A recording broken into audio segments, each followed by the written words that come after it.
Hello again, and we're here on top of our museum Jeep today to discuss one of the artifacts in our collection, the M1 helmet. This helmet is iconic. It was in service, let's see here, let me consult my notes. This helmet was adopted by the United States Army in approximately 1941 to replace the earlier M1917 helmet, the quintessential doughboy helmet of World War I. This one provided improved ear and neck protection as opposed to earlier helmets from shrapnel. Now bear in mind, this helmet is not a ballistic helmet. It was only designed to protect from shrapnel from indirect or mortar fire.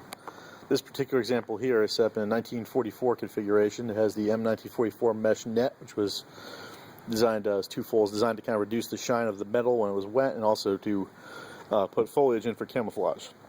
Also has this retention band. Now this helmet is interesting that it's a two-part system. It has an outer steel shell, and it has this fiberglass cover which comes out, and this is actually fitted to the soldier's head with this retention system.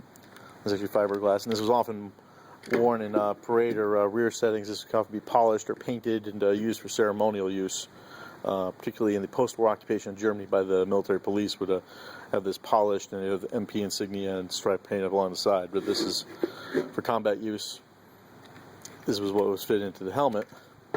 Ballistic protection of the helmet is from this pressed steel shell. You can see the net on it fits in. Basically, the liner fits in through tension. Basically, it snaps in place. I'll put that back in so you can see how it looks. Excuse the camera work. I'm working on my own here at the moment.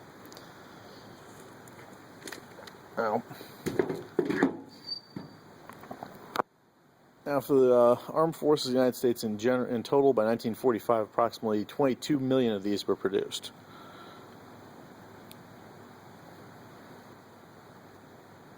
And then again, I believe in 1966 and 1967, the second production run of approximately 1 million were made. There's no distinction between the post-war and the wartime production. Both saw service all the way up through the end of the helmet's life in 1985. Now, coming over here, we have one in a slightly different configuration. This one is approximately from the post-Vietnam era all the way up through the late 80s when the helmet was retired. It has, again, a retention band, but this time it has a woodland camouflage cloth cover with these small slits in it designed for placing vegetation in it for camouflage. This was designed for primarily NATO operations and European theater operations, hence the three-color woodland camo pattern. But again, the liner really hasn't changed much. This example actually has its chin strap. The other one didn't. During the World War II period, in the field, chin straps were optional. There was actually a belief during the World War II period, going back here a moment, that if you had your helmet strapped to your head and a shell landed near you, the concussion would supposedly take your head off if the helmet was retained, because it would get underneath the helmet. This actually turned out to be false advertising per se. It didn't actually happen that way, but there's a widespread enough belief to the point where several examples we have do not have the chin strap because the soldiers didn't actually wear them. Some did, some didn't, but like I said, it was a common belief. And several veterans have backed up with their stories from the field. Coming back to this one, this is a lady's example, has improved two-part chin strap. The earlier one simply went underneath the chin. This one actually splits to surround the chin, provide better support.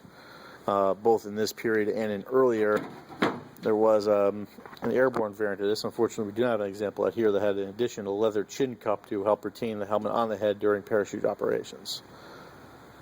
Now, this helmet saw service, as I said, from 1941 all the way through 1985, when it was replaced or phased out in favor of the Personal Armor Support Ground Troops helmet, or Kevlar helmet, which provided better ballistic protection than the metal did. This helmet was versatile. Soldiers used it. They would take the liner out. This could be used for an emergency entrenching tool because of the sharp metal lip, or it could even be used to cook food out of. This is actually, ironically enough, the U.S. Army Ordnance Department mentioned this actually ballistically weakened a number of the helmets. The heating the steel under low heat in a campfire or so forth, the heat to cook something in, would actually weaken the metal and weaken the ballistic protection of the helmet. But a lot of soldiers did it anyway, simply because it was handy. Field expedient, as they call it. Putting that back in. Matter of fact, a lot of the old timers I talked to today say, like, they missed that you couldn't do that with the new helmets. impromptu pot, impromptu latrine, impromptu wash basin. You can put warm water in here, wash out of it, and of course, what was intended for, not ballistic protection, but anti-fragmentation protection from overhead shrapnel. Let me just get a quick look at that. Now we have any number of these at the museum. Sorry to be so dry, but like these are the two main examples we have here from the period. Like I said, 1944 approximately. The helmet may not necessarily be 1944, but does have a period M1944 net with retention band, and then of course the later one with the woodland cover. That's it all for now. I mean, this is one of our several items in our collection. You know, you got contact details will be posted in a link on the site. And we thank you for watching.